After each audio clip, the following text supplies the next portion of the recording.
As you can see, the library has a busy day today, so we don't have a library rep today, so I have been tasked with pointing out to everybody, and it is important to me as well, that these walks, although they're 350th anniversary walks, a good portion of my walks this year, as in so many other years, have been funded by the Friends of the North Kingstown Library, a wonderful group, and we want you guys to support them. Go up there and buy a book, because that's what pays for these walks, and join up and get involved with the library, because it's a great organization. They have their shredding thing going on up there, so we weren't able to get a library person here today, but I told them I'd do that little announcement for them in the beginning. So today we're going to do a walk that I envisioned about 10 years ago when Wickford was the location for the statewide preservation conference, which is something they used to have for a while. They would do it in different locations all across Rhode Island each year, a historic preservation conference. And you know, for years I've been kind of bantering around with other people from places that have a little bit better advertising, a lot more better promotion, places like, you know, certain parts of Providence and Newport, and they're saying that they're a better historic town than we are. And of course, you know, that just gets my goat. So I designed this walk to point out some big ticket items, some big stories that set Wickford apart, that make Wickford special. And that's why the walk is called, well, What's So Special About Wickford Anyway? Because it really is a special place. We're really blessed to have this place in our community of North Kingstown. You know, we spent some time in the last couple months talking about Wickford stories. Last month we had talks about various diversity stories within Wickford. Earlier this month we had a wonderful talk by the former CEO of This Old House, who lives in the village. And imagine that, if that doesn't say something about what kind of place Wickford is, that when the CEO of This Old House decides to retire, where does he decide to retire to? Wickford. So, you know, and he did a great talk on the joys, the trials, and the tribulations of owning and restoring and maintaining a home in the village. So today we're going to do our last Wickford walk for this 350th anniversary series, and it's going to be What's So Special About Wickford. And as I said, the walk is designed specifically to point out some big picture stories that set Wickford apart from all the other places that like to claim that they're better than we are. And you know, that I'm just not standing for it. Nobody's better than us down here in North Kingstown. So we'll be stopping about a half a dozen places here. We'll do a big loop through the village. We're going to go here, we're going to go to the school, we'll go down into the waterfront off of Brown Street, wrap around to the beginnings of Main Street area, stop at Updike Park, and go up West Main Street and finish off up there. So we're making a big loop, so you'll all get your steps in today, get your exercise, and we'll end up coming back down the library path, and we'll end up back here. So what's special about this place? This is our first stop, and you know, really this is an interesting piece of property that includes the school going back where the library is and going back all the way to West Main Street. And it actually is a part of 3 of the stops that we have here. You know, and as a young man, I used to love James Michener books. Everybody's read a James Michener book, right? And he takes a location in a place and he carries it through time to tell a bigger story about the place and the world. And if James Michener was around and he was eager to come down here like John Updike did and poke around Wickford, once he learned something, I think he'd pick this piece of land, this big spread of land between Phillip Street and West Main Street and the school site to be the place he would tell, because so much has happened at this location. We drive by it all the time. We don't think about it, what it is. You know, maybe you went to school here like I did, or maybe you sent your kids to school here like I did also. And you also think about it in that respect. But this location has so many great stories to tell us. And the first one that we're going to talk about today even predates the story of Wickford, because it begins in 1703 when the colony of Rhode Island was undergoing quite a change. And what happened in that time frame was after the King Philip's War. And if you've been on my talks, you've heard me talk about this in various venues. And South County was being changed In the beginning, South County was called the Narragansett country because the Narragansetts lived here. After the Great King Philip's War, it was then called the vacant Narragansett lands. And you know why they were vacant? Because the native people were driven out. They were defeated in the war and they were driven out of the area. And the reason that they were driven out of most of South County and sent down into the swampy regions around Charlestown was because the area was prime land. It was prime agricultural land. It was prime coastal land. And the colonists, they coveted the land essentially. And really that's what that war was about, land envy. So this land was taken over by the colonists in all of South County. At the beginning of the 1700s, there was all sorts of stuff going on in the greater English Empire. They were expanding all over the New World and all over Europe, into Africa, all over the place. They were doing all sorts of things into the Caribbean, and they were beginning to realize that there were certain enterprises they had come across that were enormous moneymakers. And the biggest moneymaker that the English had come across in all of it was sugar. Sugar was it. Sugar was the big moneymaker, and it really financially fueled the British Empire for decades upon decades. I like to think of refined sugar as the crack cocaine of the 1700s. I mean, once you put that in your tea, you're never going back. You've got to have it. And the British took advantage of this, and they realized that the islands in the Caribbean were perfect locations for growing sugar.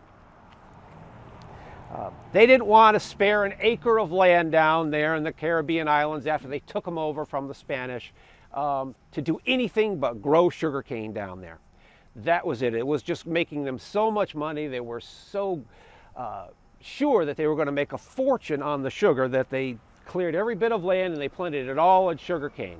You know, we know about this, most of us know about the triangle trade story, about how Rhode Island, the colony of Rhode Island, was involved in that, in supporting the sugar industry in the Caribbean by providing them with slaves in part of the triangle trade. And the triangle trade was, just to do it really quickly, was rum that came out of Rhode Island, one of Rhode Island's most famous commodities. In the 1700s, nobody could make better rum than Rhode Island could. It was desired all over the place. The rum was loaded on ships here in South County and Bristol County and Newport County and up in Providence and shipped out to West Africa.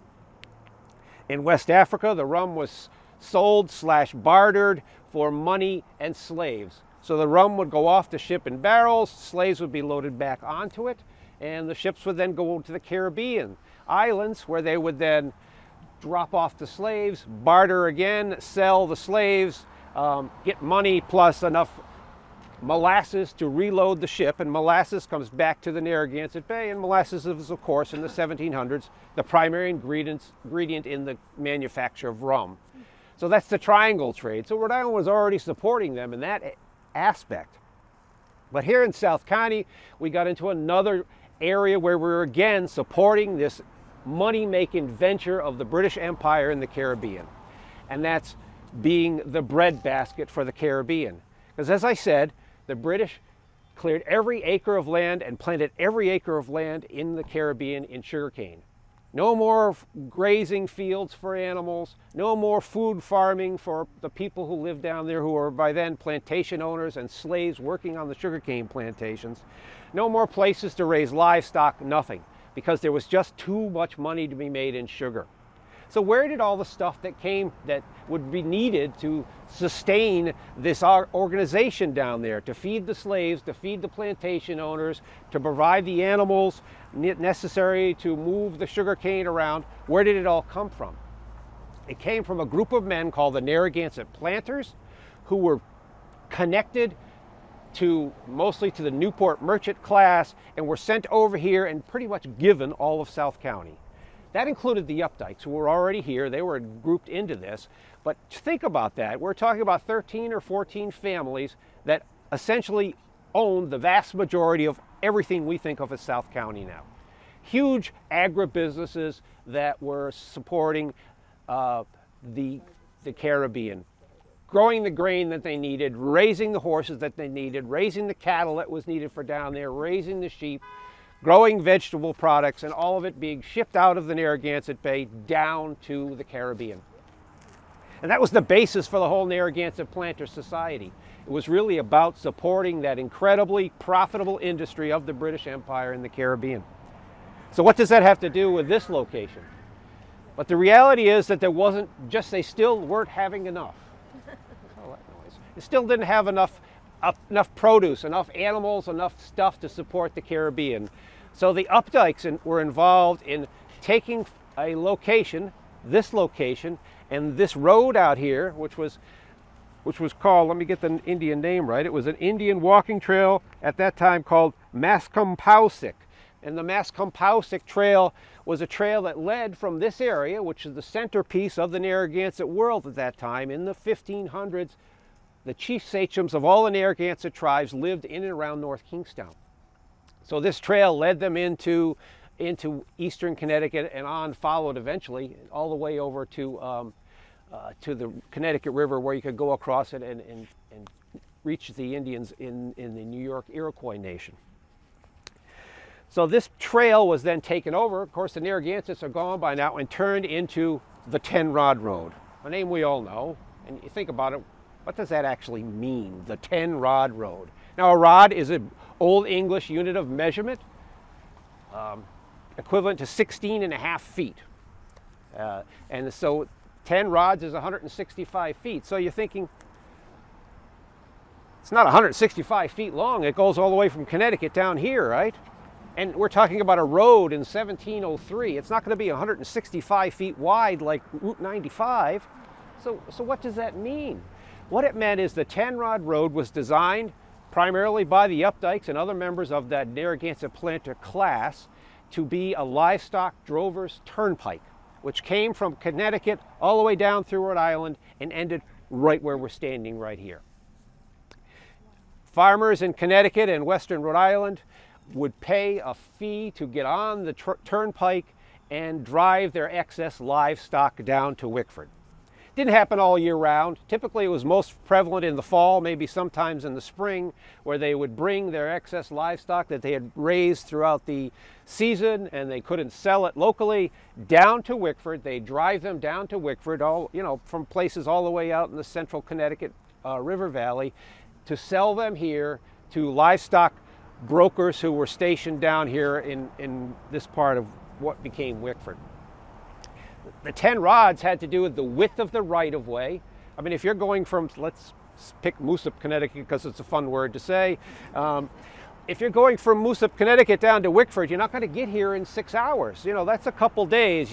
You and your son and your best hired hand and maybe your horses you're going to ride and some dogs to herd your animals down here are going to make that journey down to Wickford with this livestock in hope of making some money for your family. It might take 2 days, might take 3 days, depending upon the journey and the weather. But everywhere you went on this livestock drover's turnpike, the 165-foot right-of-way width was periodically along the way set with pasture land. So you could stop as you're going and then, tie up your animals or herd them up and rest overnight in the pastures, let your animals feed in the pastures until you got down to here. So you're driving all your animals down to this location and they all would be coming here. And in the fall in particular, this time of year, I can imagine this place was something else. This place was called the watering place. It shows up on maps, it shows up on early 18th century documents as the watering place. Because the area all over there at one time was a pond. Even when I was a child, there was a pretty active pond there before the library was built. Over time, it had been filled in. Some of it was filled in to make the playground lands for the elementary school, and some of it was filled in to make the library. But this pond, which the Narragansetts called Musquash Pond, which was equivalent to Muskrat Pond, was the closest reliable freshwater watering place to water livestock before they would be loaded onto special ships in Wickford Harbor called barges after they had been sold to the livestock brokers for their voyage down to the Caribbean. So this area, this field here, would have been available for all these people who are coming from western Rhode Island and eastern and central Connecticut with their livestock. And just imagine the sounds, the smells, the dust, the noise, all of it down here in this very time of the year when all these folks are bringing their livestock down here. The father would probably leave his son and his hired hand and the animals and say, I'm going down to talk to the brokers, get the best price I can for our 10 cows and 3 horses and 15 sheep and the wagon full of chickens. We'll see what we can do. And after the deal is made, they would take them down there and they would water them here, take them down there, and they'd be loaded onto the ships and shipped down to the Caribbean. All this happened right here. Even before Wickford began, the 10-rod road and the watering place, which was this location, was an integral part of the British Empire and a bigger part of what we include the triangle trade in and the Narragansett Planter Society in support of the British sugarcane. So James Michener would have had a field day with that particular story to start out this particular book he might imaginarily write about what went on here in South County throughout the centuries that occurred here. If you want to learn more about it, this story is detailed on one of the marker signs right over here, and it's part of the walk that we have for walking around and doing a self-guided tour of Wickford. But this particular story is so intriguing, and it really deserves more telling than what it gets. And it's unfortunate we don't have a lot of details about the financial workings of how the 10-rod road operated, what they paid, who collected the tolls, where it happened. Those records are lost, as so many of those early records are. But we certainly have enough records to be sure that this indeed was happening here. It did end here, and it was a successful venture, a part of the overall plan of the British Empire to remove the resources of the New World and utilize them to finance the British Empire.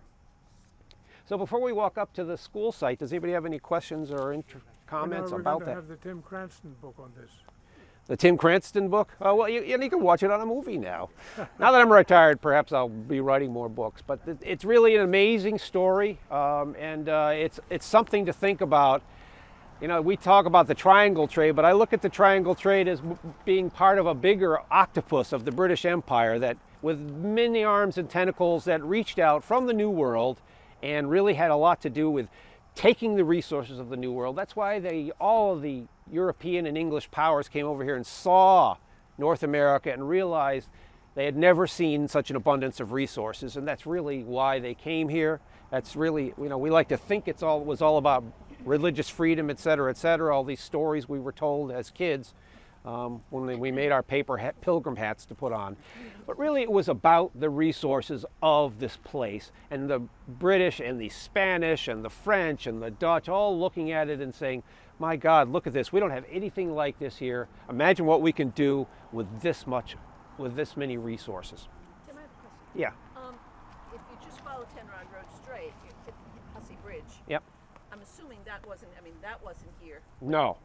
So what was there a bridge? Was there something that went across? Not in 1703. There was then nothing. The road basically then turned it into what is now the village. So it would stop there because there was flooding. And at that time, it wasn't even part of what Wickford Village, which was kind of being planned concurrently, which was on the other side. This over here was land that was utilized for this kind of stuff at that time. This whole part that was then called Elamsville wasn't really incorporated into Wickford until all the bridges were constructed. Now it's interesting just to finish up a little bit about the 10-rod road. The very first highway engineer for the state of Rhode Island was Colonel Robert F. Rodman. We got a great road named after him out there. But he was a savvy guy. He knew a lot about local history. And he was the one who designated the names for the state highways, the first state highways. He made sure that this portion, the easternmost portion of the 10-rod road, was indeed called the 10-rod road, but he gave it a number of 102. The rest of the 10-rod road that Robert Rodman was designating a name for, he was sneaky. He made sure it was, even though they were going up with numbers, he jumped ahead and made sure that was called Route 165. 10 rods, 165 feet. So if you want to follow the rest of the 10-rod road, you just follow the way 102 goes, and when you intersect with 165, which is the rest of the old 10-rod road, and it takes you into Connecticut, but you get a sense of the fact that Robert Rodman, Colonel Robert F. Rodman at that time frame, was cognizant of the history of the area and wanted to make sure in some fashion that the 10-rod road was maintained all the way through the state of Rhode Island. All right, this building, it definitely holds a special place in my heart. I mean, My sons went here, and they were the last generation of my family to go here, but that spanned 4 generations. My grandfather went here from grade 1 through grade 12 because the upper floor at that time of this part here was the high school. My parents went here, I went here, my sisters and brothers, of course, went here, and then my kids went here. So it's been an integral part of my family, and it's always been a special place to me. It was a great school to go to. It was nice to be able to walk home every day.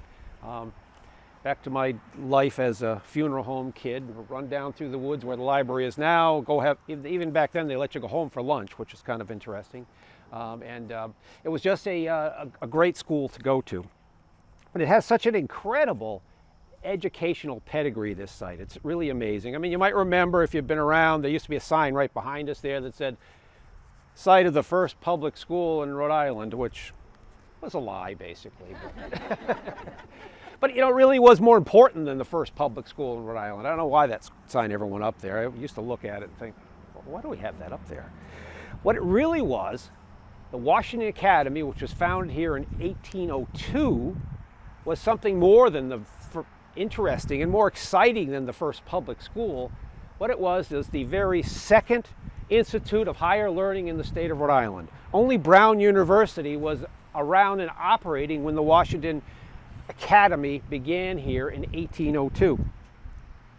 It was designed and funded and envisioned by wealthy members of the Wickford community, but also of the Newport community. And again, time and time again, throughout the 17 and 1800s, Wickford and Newport are almost like sister communities. Things that were going on were usually connected to both places. And then here we had a gentleman, the primary driver behind this was a gentleman named Samuel Elam. Now, Samuel Elam was a wealthy Newporter who had a summer gentleman's house here in North Kingstown. That was the thing back then. People, especially in the colonial and very early post-colonial period, the wealthy people in places like Newport wanted to be able to live in the same kind of lifestyle as the landed gentry of jolly old England. They really thought that, that meant something, that they're special if they can live a life like they did, and they wanted to have a city place in Newport and a country estate, which many of them were over here. Now, Samuel Elam's estate was off of what is now Hamilton-Allington Road, on the end towards Boston Neck. Now the old house that he summered in has been absorbed into a condo complex. It's a big center chimney colonial. There's a bunch of condos wrapping around it. It's just on the opposite side of the road from Featherbed before you get there, if you can envision that. That's where Samuel Elam's estate was. He apparently had a vineyard there. He liked wine, and he came here in the summer.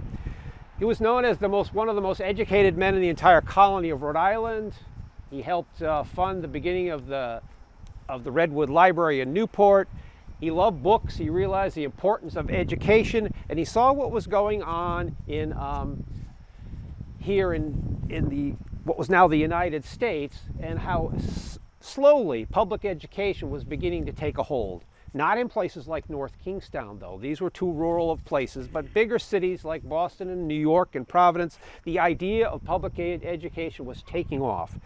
And he realized, along with other folks in Newport and in the Wickford area, that this was an opportunity. And really, the whole story of early America is about people who were thinking outside of the box. Entrepreneurs who were thinking about seeing opportunities and taking advantage of them. So they got together and formed a corporation to start the Washington Academy. Samuel Elam was very upset because he wanted it to be called the Elam Academy because he was the primary benefactor of it and the guy who came up with the idea.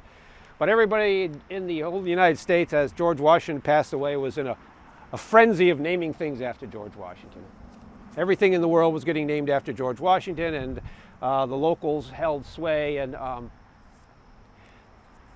they wanted to name it the Washington Academy in honor of George Washington. So what was the Washington Academy? As I said, they got together. They actually went to the new state legislature up in Providence, and met in Providence and Newport. Periodically, they met throughout the state and requested authority to put a lottery together, which is how a lot of things are funded still to this day, Rhode Island's funding things with lotteries. It's pretty amazing. But it was funded by a lottery and the donations from these wealthy folks who really wanted to see it happen. And it was constructed here with the idea to teach young men skills that would benefit them in their life ahead, and would also benefit the new nation that we had here. And again, unfortunately, at its beginnings, it was only for men. Typical situation in that time frame. Later on, programs were added for women, but they were the kind of programs where you learned a foreign language and how to do really good embroidery. But this school was about jobs for young men, and jobs that would help them to move forward, but also would help the country move forward. And the first and foremost in that, as Samuel Elam, a guy who thought the ability to read, to be educated was so important, was to begin to supply educated educators to the public schools of these larger cities now. As Baltimore and Boston and New York and Chicago and these places are beginning to want to have public school systems, they're just, this guy's pretty smart, let's make him a teacher. They weren't trained to be educators. So this school, which began in 1802, that first class, a lot of the folks who came to go to it were learning to be a public school teacher. The other particular trades that were taught here were two trades that were really important to the country as well. And they were also trades that we had depended upon England for so long, and now of course England wasn't really very happy with us after we left them, and they weren't going to supply us with this. And the first and foremost of that was celestial navigation. This is another important thing that would help the nation, help the location, particularly Rhode Island, because you need a celestial navigator, experienced celestial navigator, to get back and forth. And the United States wanted to get in the game as far as overseas trade, and the British were not going to supply them with navigators anymore. So a school like this was important to provide those skills to teach celestial navigation. And the final trade that they taught here in the very beginning was surveying.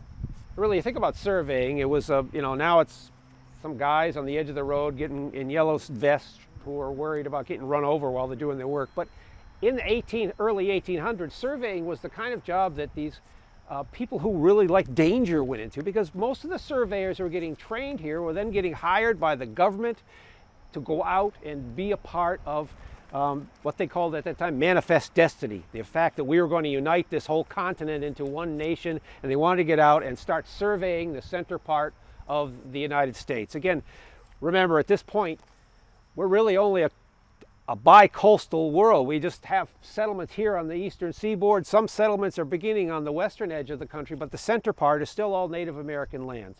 And so we're trying to move inward, and these surveyors are required. I mean, people who loved adventure. George Washington's first job was a surveyor. Wanted to get into surveying because it was a guarantee of you're going to get out in the wilderness, you're going to get some adventure, you're going to see some things you never saw before. You could be the first non-Native American to set foot in certain areas of the country. And so these three skills were being trained here at the Washington Academy. Now, the Washington Academy, of course, did a lot for those people trying to learn that skills, and they provided these important careers for supporting the nation, but it was also great for Wickford, because what happened was people were being sent from all over New England to go to this school, literally, and people were sending their sons here to go to school, and then there was no facilities here for them to live. There was no dormitory, so they were boarding them in houses in the village. So it was an income stream for people who lived in the village. A great crop of highly educated people came to the community to teach at this school. Many of them stayed on here, and some of the more educated people that the community had in the beginning of the 1800s were instructors at the Washington Academy, and in such they helped to foster the kinds of interesting pastimes that began to take off in Wickford, people's interests in things, because we had all these educated people, instructors at the Washington Academy living in the village. Now, the Washington Academy existed for about 50 years. They ran from 1802 to about 1850. It was successful every year, but unfortunately, as time went on and more state-sponsored schools got into the game of teaching teachers, they all lost a lot of their student base here at the Washington Academy to what was then called the Rhode Island Normal School, which became Rhode Island College, which was begun by the state as a teacher's college. And so when that started up over a course of time, they just didn't have the necessary students to keep the place going, and it closed down. Now the trustees of the Washington Academy at that time, which were men that were still, maybe some of them were even from the beginning of 1802 when they founded it, and some of them were their sons or grandsons, then decided that the building, which was a wonderful wooden building, was in the site of this portion of this building. They sold it to the town for $1 and a rent, and leased it to them for 99 years for a penny a year. And what happened at that time frame, as Wickford in this time frame in 1850s was growing dramatically, they had two small schoolhouses in Wickford. Two districts were settled in Wickford. One was the Elamsville district and one was the Wickford district. They combined those two school districts and sent them to this building. And then it began, this location began its time as a location of a public school starting in 1850. But the story of the Washington Academy itself, this place that brought a real burst of activity to the village of Wickford and also provided young men who went out from here all across America and changed the course of the country in many ways. And they all came from this little hill, Academy Hill here in Wickford. So it was a remarkable place. It's a remarkable story. And as I said, nothing else was even operating along this lines. And really, when you think about this, was really the forerunner of a technical trade school. It really wasn't a college like Brown University was in that respect. It's a technical trade school teaching specific skills to groups of people that are career-minded. And it's a unique part of the early history of Rhode Island, and it's pretty much lost. And it's another one of the many things that does make the story of Wickford so very special. Does anybody have any questions about this before we take on the dangerous part of our walk, which is to cross Brown Street? Yes. When did women start attending? Women started going here as they got into the 1830s and 1840s, and they saw the drop-off in attendance here. They tried to do some things to keep the place going. So they did open up programs for women. They were allowed to take some basic educational things, reading and writing types of things here, but they also had a whole litany of programs that were specifically focused for a woman of the early 1800s. I mean, and of course, you remember, it's not a public school, you're paying to go here, so we're talking about people who have money, their parents have money, and what they really want to do is prepare their daughters, and it's a sad thing to say, but it's a time of the time, to be prepared to get good husbands. Get good husbands, to learn good skills, to be able to speak French, to learn how to do the kinds of things that they want to do to really attract wealthy husbands. And that's really what the woman's part of it. It still wasn't enough to save the school. What will happen to this building in the next 5 years? This building is going to be is part of a large condo development, which also includes the theater store building, which I don't like to call it. It's the Oddfellows Hall. Behind it. So these two buildings together are going to be combined and restored. It's gone a while. There was a lawsuit from folks who were worried about certain things that lived in the area, and then now they're in the final stages of negotiating with the Rhode Island Historic Preservation Commission.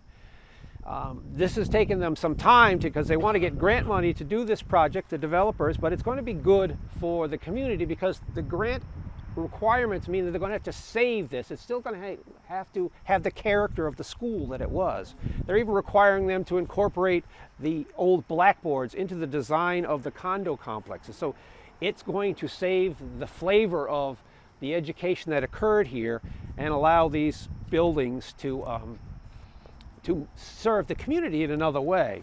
I think it's important for people to think. We have in our mind, most of us, that all of Wickford is protected in some way.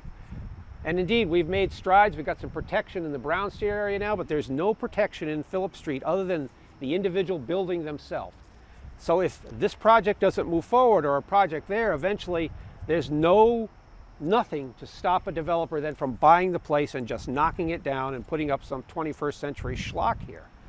So a project like this is important because, you know, we who live here care about the streetscape of our community, and preserving these buildings with their history is an important part of that streetscape. So within 5 years from now, these should be restored and open, and I expect a lot of the people who come and go here will be wealthy summer visitors who will rent a condo here and only be here June, July, and August. But the building will be saved. It'll bring some more appropriate money into the community and be good for us. Did you say that this was the original building and then that was an addition? Well, this is actually the third building on this site. There was the Washington Academy, was a wooden structure which burned down, and then it was replaced with a wooden building. It was called the Wickford Academy. That Wickford Academy building burned down in 1908, and then this part here was constructed on the site of the first two. And then in the 1940s, 50s time frame, when population of North Kingstown went berserk because of the Quonset-Davisville construction, this addition was added to it. So, but this structure here in the center was 1907, 1908 it was constructed.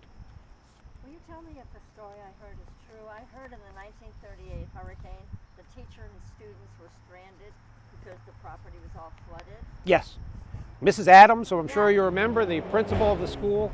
The buses couldn't get through here. The last couple of buses couldn't get to the school to take the kids out. The walkers went home, and Mrs. Adams stayed in the building during the entire 38 hurricane, and this hill was an island. Where I heard that, I was in line to vote right behind her. Yeah. We got talking. Yep. That's right. No, that's a definite true story, that Yeah. this was an island and it was surrounded by water during the hurricane. Correct me if I'm wrong, you said that the school was open to males only. I'm assuming you mean white males. Yes. Well, I mean, I don't see, I've never seen any prohibition against people of color coming here, but I think the finances of it would have precluded them from coming. But I've seen nothing written down, but I don't know what would happen if there was a wealthy enough black family to send a child here. But there really weren't, unfortunately, enough wealthy black people in the time frame to even begin to be able to pay not only for the school, but to pay to board your child. When did it shut down as a school? Gosh, it's got to be 18 years ago, I'd say. 17, 18 years ago. For a while, there was great talk of the building being turned into the town offices, which would have solved all of our problems that we have today. But you know, the bond issue was presented to the voters. My personal opinion was the bond issue was worded in such a way it was very confusing to folks, but it was voted down. It would have been great to see, we'd all be in here, all the people who work for the town would be in here already. There was going to be combined school department offices and town offices in this building, and a restoration project was going on with that, and it would have been a lot cheaper because the building now is sat vacant for these 17 years, essentially. The town does heat it at quite an expense because they don't want to see the resource, this resource destroyed. A building with no heat in the wintertime and the dampness does not do well, but it's been quite a while. All right, as I said, the next part is the exciting and dangerous part where we're going to have to try to cross Brown Street at the end here. Please don't get hit by a car because you'll ruin the walk for everybody. We'll have to stop, we'll have to wait for the police, and it'll ruin the walk, so let's all be very careful. Okay, well, we spoke a little bit about resources in the beginning of this walk, and this is kind of an offshoot of resources. There's another thing that really makes Wickford special is it really was amazing in again, the entrepreneurial, out-of-the-box thinking mind of Lodowick Updike, who was at Smith's Castle in the early 1700s, involved in all the stuff going on here, tied into what was going on with the 10-rod road. Through his son, who was Daniel, who was over in Newport at that time. He's tied into the Newport merchant class. He's running this enormous plantation. He was one of the biggest landowners of the Narragansett Planter Society. The Updike land holdings were essentially about a piece of land about 9 miles long and about 6 miles wide. And Smith's Castle's kind of up to the northern third of it, but it extended all the way down. They had holdings all through all of what is now Wickford, down Boston Neck Road, Cold Spring, all Updike owned land. So he's running this great enterprise here, but at the same time, he realizes something about Wickford itself. And by Wickford, I mean that over there. That's the area that the Narragansett people call the Kakakwisik, which translates, and I make kids say that when we bring them around, Kakakwisik, because I think they have fun trying to say it. And what it means is high place almost completely surrounded by water. And that's the way Narragansett people, all native people, they didn't have ownership names, they were descriptive names. And if you think about that part of Wickford, it's a great name for it. High place, almost completely surrounded by water. That thing there that Updike got from after the King Philip's War was over, he saw its potential. He saw that it was not only almost completely surrounded by water, but it had a naturally flushing deep water harbor. And he also knew that he had vast resources around him, and his Narragansett planter brethren combined had even more. I mean, there were some of these folks, the Robinsons, for instance, they had land totals that were up into 2,200 acres of land. And these are the sizes of these plantations that were here in South County. I mean, really, although, you know, the name itself, Rhode Island and Providence Plantations, when it was envisioned way back when, didn't really speak to what was going on down here. It was just a generic term that meant farmlands. But really what was going on here in South County was a plantation in the same kind of style as plantations in the South. Agribusinesses where the work was intensely labor intensive, and the cheapest way to do it was through slave labor. So that was what was going on in these plantations in here in South County, the Narragansett Planters Plantations. So Updike looks at that place over there and says, I got something here. I think I know something from my son about what's going on the East Bay. On the East Bay was where all the shipbuilding was occurring in the beginnings of the colony. For the first, say, 100 years of Rhode Island as a colony, all the shipbuilding occurred in Newport, Bristol, and Warren. But what had they done? They had not managed their resources very well over there. There were no trees left on the entire Aquidneck Island, essentially, except for landscape trees and yards. They cut down every tree to build houses, to burn for firewood, and to build ships. And it was expanding out into what's now southeastern Massachusetts and up towards the East Providence, kind of Barrington area, as they're running out of resources. So shipbuilders over there, that's where all the shipbuilders were spending more money to import raw materials to make ships. And Updike said, you know what, we have resources here. I have this place, this island, which essentially it was. You could only cross over by where the liquor store is now. That was marshland. You could only go across there at low tide. It was in the time frame. Wickford at a high tide was truly an island over there. So he saw it, he realized it, and in his mind he said, he didn't call himself that, I'm sure, but I'm going to be a real estate developer. And he went down here, he paid somebody to survey that island out. He paid a surveyor, just like real estate developers of today. He put in some rudimentary roads. He put out lots, cut off lots and set them up with stakes to show where they were. And he developed a marketing strategy.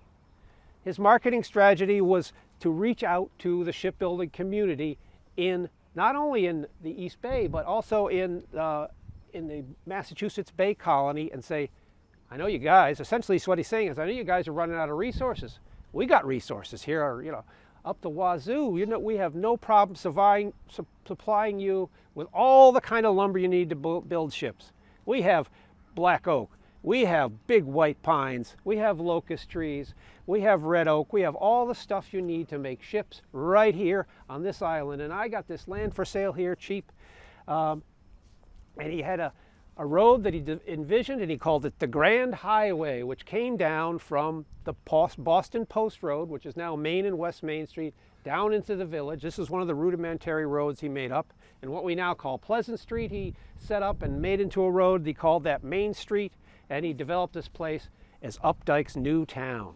This is Updike's New Town, and we are going to make a village here. So in 1709, he begins this. By 1710, he has already caught the eye of 3 different shipbuilders, two from the East Bay and one all the way from Boston, who moved their operations down here and began setting up shop on the island. And really all of the stuff that sold in the beginning was commercially based. Before you knew it, we had 5 shipbuilders working here in Wickford.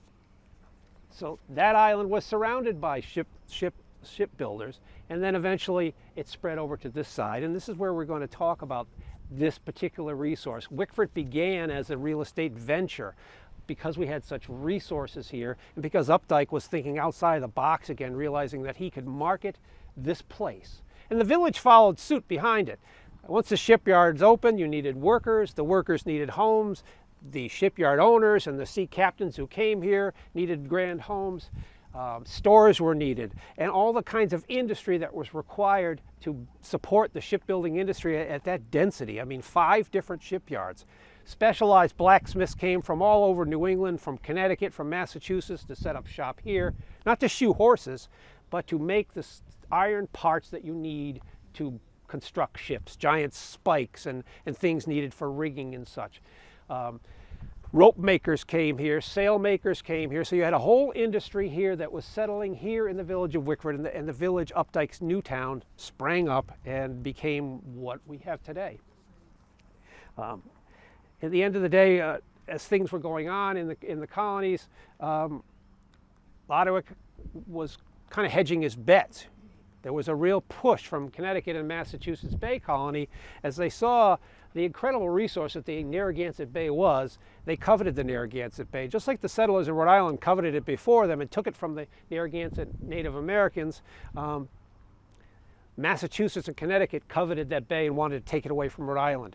And there was a real push to get the colony of Rhode Island's charter abolished and for Massachusetts and Connecticut to take it over. Now, Updike was hedging his bets. He thought this was going to happen. So about 10 years into the process, he decides he's going to change the name of Wickford to curry favor with Governor Winthrop, who was the colonial governor of the Connecticut colony at that time. Governor Winthrop's wife was born in Wickford, England.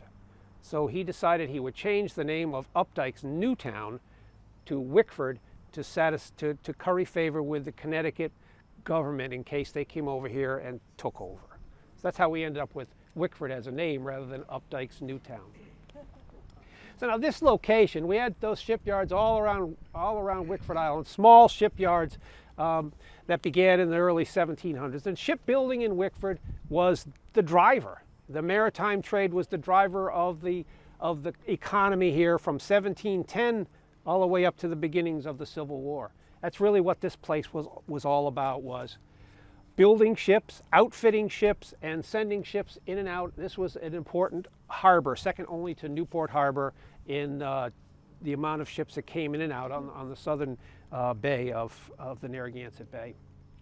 And this location eventually became the biggest shipyard of all. From where we're standing all the way down to the Hussey Bridge, all the way up to Brown Street, was a shipyard called the Christopher and Boone Spink Shipyard, C&B Spink Shipyard.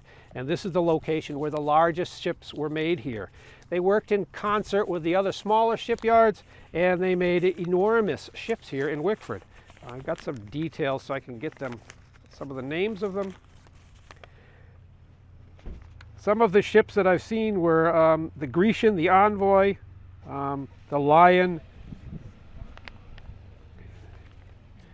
These ships were enormous, 400 tons, 130, 140 feet long, 3 and 4 masted ships and schooners and brigs being constructed right here in Wickford. And they would work in concert with the other shipyards. Some shipyards would get the job just making the hull, and the hull would be made in a place where the water was not quite as deep, and then it would be sold off to C&B Spink, and they would finish the ship out. So they were contracting with the smaller shipyards to do things like that. The deepest water was here, and these big ships could be outfitted right here. So the decking, the rigging would be put on the hull at this location. I mean, just for an idea of frame of reference for the size of these ships, I mean, there's probably a number of you that remember the Branderis, which was tied up in Wickford Harbor for quite some time. These ships were 4 times or more the size of the Branderis. Wow. They were enormous ships, and as I said, they were being made for sale to Boston and New New York City ship owners were coming here to buy these ships. As I said, as long as 130 and 140 feet long, with 3 and 4 masts being constructed here at this location. One of the things that happened during the Depression was FDR, and as part of his Works Progress Administration, had hired a lot of secretaries that were out of work to do jobs that would keep them working. And one of the jobs they did was they went through all of the custom house records of all the up and eastern seaboard, and they were all handwritten records in ledger books that lasted from the beginning of the nation. I mean, unfortunately, the British destroyed the records from 1710 to 1780 when they left Newport. From then on, the records of all the custom houses in the area of New England and going all the way down the eastern seaboard were typed up by these women at the behest of the WPA, which became a great resource for people like me. And going through these records, and they show who had the ship built, how big it was, where it was constructed, how long it lasted, where it sailed, who were the captains, who were the owners. All of this information was out there, and through that I've come to find that in the period that these records covered, which were from about 1786 to about 1830, 140 vessels were constructed here in Wickford. And that doesn't even include the 80 years or so, 70 years of records that we don't have anymore. And then another 150 ships that weren't built here over that time frame were given Wickford Harbor as their home port. So it gives you an idea of how many ships were coming in and out of the harbor, how many ships were being constructed here, and how important this industry was. When you got into the 1800s, when C&B Spink were just cranking out these really big vessels, they were building a kind of ship that I like to think of as the 18-wheelers of the 19th century. I mean, there was no way to move cargo around in the United States at that time. The roads were terrible. Trains were really not there at this point. The first real train line was the Providence, Boston, Stonington line. That wasn't even in until 1830s, 1840s, and it didn't get you any farther than that, and then eventually it was connected to New York. The only way to get all this stuff around, up and down the eastern seaboard, down to the Caribbean, over to England and Europe, was with these ships. Most of the ships that were made here in Wickford were of this group, between 70 and 100 feet long, usually 3-masted schooners and other brigs, which are different types of rigging that were built here. These ships worked hard, they took a beating, and they became just like a car dealership. They were a perfect return visit because they generally would last about 12 to 14 years at sea with that kind of beating, and then the owner would have to get a new one. So Wickford is doing all that and making these ships for all these people and doing well. As I said, we had all the kind of tradesmen that are needed for this industry, opening up separate businesses in the village. We had all the people working for the shipyards, and it was just humming along really well. The harbor was as busy as could be with ships coming and going. Things were being shipped out of Wickford Harbor. A lot of things that were going out were things that the kind of resources, agricultural products, lumber products, and of course there's a great seafood industry that was going on here, salted cod, all being shipped out of the harbor, and all the other kinds of things were coming in here that you might need to build a nation, that were coming into Wickford Harbor, being offloaded along the docks here, down at the end of Main Street, and all sorts of other docks that existed along what's now Pleasant Street. So it was a busy, busy place. And I mentioned that railroad, and what was the end of all this was that this place really had this one industry that supported it. And if you look at Wickford and you go down the streets, if you think about it and stop and think about the time frame and the size of these houses, I often, when I first started getting to us, I would stop and I'd look at myself, where did the poor people live? Think about those houses. That shows you the kind of wealth that was accumulated in Wickford. But the problem was it was all based on this one industry. Bankers were here because there was also an active banking industry in Wickford that was like speculative banking of today. They were into what they're called trading. There were traders were working out of Wickford. And what you do as a trader, you charter a ship, you buy a cargo here, let's say 400 barrels of salted cod, and you take it over to Europe and you get the best price you can for it. You take the money that you got with the 400 barrels of salted cod in London, You buy things that are hard to get here in the new United States, haul them back here and sell them, and whatever you have, that's your profits. People who were good at that made lots of money. So banks were set up here just based solely on that kind of investing. The bank itself was investing as traders for their shareholders. So there was just an enormous amount of wealth over there at that time frame, but it was all dependent upon the maritime trade. Now, when the Providence, New York and Stonington rail line was coming in, they decided that they were going to run it through Wickford, because it was really South County's commercial center at that time frame. They wanted to have a station right up now on West Main Street, depending upon, we'll use Rhode Islandese if you're here long enough, where Green's Flowers used to be. And now there is a pet doctor there in that building. That was going to be a train station there. And the train line that now runs out to the west of here was going to run right through Wickford, have a stop right here, so all that commerce that was occurring here in Wickford could continue. Now, the town fathers in 1840, when this was being discussed and debated, their money was all tied up in maritime trade. And they saw this as competition that they did not want to support. They probably said, these rail, they'll never take off. Who's going to want to ship stuff by rail? We can't support them anyway, because they're in direct competition to what we do, what our village is all about. And they said, you could take your black, billowing, smoky train and take it away. We don't want it. I don't care how much money you spent on surveying this rail line that went right up down the shoreline like the Amtrak line does now through Connecticut. We don't care. We don't want it here. And the people who are paying for this train were unhappy. They had to resurvey the line, move it all out west, and then put a new line in before they could begin laying track. I think just to put a thumb in the eye of the folks down here in Wickford, that Wickford station became Wickford Junction Station up out the other side of Lafayette. And the town fathers at the time frame had guessed wrong. And what happened was, rail did indeed become reliable. It did have a network that was wide enough to get up and down the eastern seaboard, and it supplanted maritime shipping up and down the eastern seaboard, and the shipyards one by one closed down, rapid fire, because nobody was buying those ships anymore. And then Wickford economy changed. But What's the time frame of this? Like, what year are we talking about, or years? 18 what?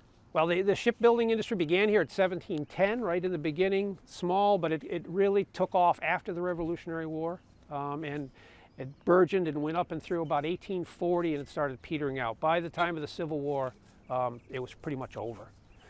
There was a little bit of shipbuilding going on afterwards, most of it associated with Saunderstown, where shipbuilding continued with the Saunders brothers. But to think about what was going on here, with all this activity right here, with the ships being constructed here, it must have been a remarkable sight to see.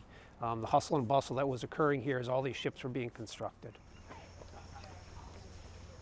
Okay, so we've talked about some of the things that have already pointed out to make Wickford special. First was its involvement in supporting the British in their sugarcane industry in the Caribbean. Then we talked about it being a